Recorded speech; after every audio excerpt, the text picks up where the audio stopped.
Salo Khan, Latifa. आज का लतीफ़ा सुनोगे? आज के लतीफ़े का नाम है मिर्ज़ा कादियानी और नकली पिस्तौल।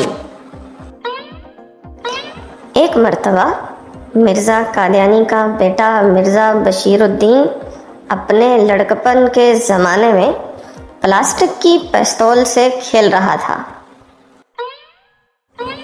कादियानी मिर्ज़ा बशीरुद्दीन ने अपने बाप मिर्ज़ा कादियानी का निशाना लिया और मुंह से ठा ठा की आवाज़ें निकालने लगा।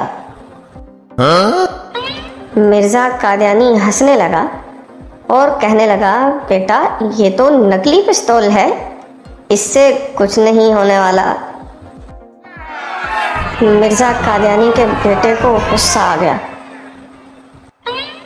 और कहने लगा, आप भी तो नकली नबी हैं, आपसे भी कुछ नहीं होगा।